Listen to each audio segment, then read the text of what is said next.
తెలంగాణ వ్యాప్తంగా భారీ వర్షాలు కురుస్తున్నాయి. ఇక ఉమ్మడి ఆదిలాబాద్ జిల్లాలో వర్షాలపై మరింత సమాచారాన్ని మా ప్రతినిధి మాంతయ్య అందిస్తారు. ఎగువ నుంచి వస్తున్న వరదలతో గోదావరి నది ఉగ్రరూపం దాల్చింది. ప్రస్తుతం మనం మంచిర్యాల వద్ద ఉన్నాం. మంచిర్యాల వద్ద గోదావరి తీవ్రత చూడొచ్చు. ఎగువన ఉన్న ఎల్లంపల్లి ప్రాజెక్టు సంబంధించిన 40 గేట్లను ఎత్తేశారు. దీంతో 600 లక్షల క్యూసెక్ల నీరు దిగువ వదులుతా ఉన్నారు. గోదావరి మొత్తం కూడా దిగువ ఏదైతే మంచిర్యాల పాత మంచిర్యాల మొదలు జైపూర్, చెన్నూరు, కోటపల్లి మొత్తం వరకు కూడా ఇదే పరిస్థితి కొనసాగుతుంది. అటు మేడిగడ్డ వరకు కూడా గోదావరి వరద ప్రవాహం ఇదే విధంగా ఉంది. వేలాది ఎకరాల పంటలు మూతున్న పరిస్థితి కనిపిస్తోంది.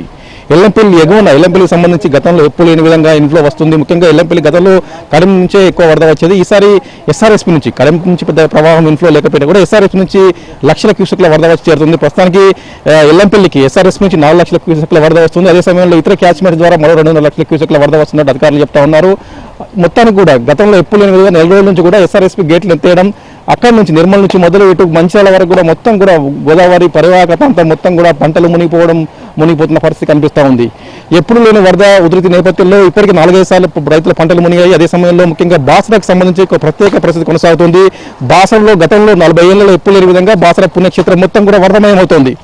ఎగువన మహారాష్ట్రకు సంబంధించిన ప్రాజెక్టులను గేట్లను ఎత్తేయడం, మరియు మంజీరా నది నుంచి కూడా వరద బారుగా చేరిన నేపథ్యంలో బాసర వద్ద గోదావరి వరద ప్రవాహం ఉధృతంగా ఉంది. పుష్కర ఘాట్లనే మునిగిపోయాయి.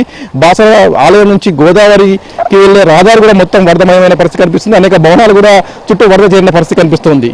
ఎప్పుడు లేని విధంగా గోదావరి రోజుల తరబడి ఉగ్రరూపం దాల్చి ప్రవహిస్తున్న నేపథ్యంలో అటు మత్స్యకారులు ఇటు రైతులు భారీగా నష్టపోతున్న పరిస్థితి కనిపిస్తుంది. మంచిర్యాలకు సంబంధించి వాస్తవానికి మంచిర్యాలలో ఈ పరిస్థితి ఎప్పుడు ఉండదు. సీజన్లో 1-2 రోజులు తప్ప పెద్దగా వరద ప్రవాహం ఉన్న దాఖలాలు చాలా తక్కువ. అయితే ఈ సీజన్లో మాత్రం మొత్తం పుష్కర ఘాట్లను అటు సమ్మక్క సారలమ్మ సంబంధించిన గద్దెలను కూడా ముంచెత్తి గోదావరి వరద ప్రవాహం కొనసాగుతున్న పరిస్థితి కనిపిస్తోంది. ఇప్పుడున్న పరిస్థితిలో మరో 4-5 రోజుల పాటు ఇదే పరిస్థితి కొనసాగుతుందని చెప్పి అధికార యంత్రాంగం చెప్తుంది. అప్పటి వరకు రైతులు కావచ్చు, మత్స్యకారులు కావచ్చు, వీరందరూ అప్రమత్తంగా ఉండాలని చెప్పి హెచ్చరికలు జారీ చేశారు. అటు కడెం ప్రాజెక్టు సంబంధించి ఇన్ఫ్లో 5,000 క్యూసెక్లు ఉండగా అదే స్థాయిలో 5,000 క్యూసెక్ల నీటిని దిగబోతున్నారు. అయితే ఎస్ఆర్ఎస్పీకి సంబంధించి ప్రత్యేక పరిస్థితుల నేపథ్యంలో ఎస్ఆర్ఎస్పీకి ఎక్కువ ఇన్ఫ్లో ఉండడంతో వచ్చిన వరదని వచ్చినట్టు దిగబోతున్న పరిస్థితి మనం చూస్తూ ఉండొచ్చు.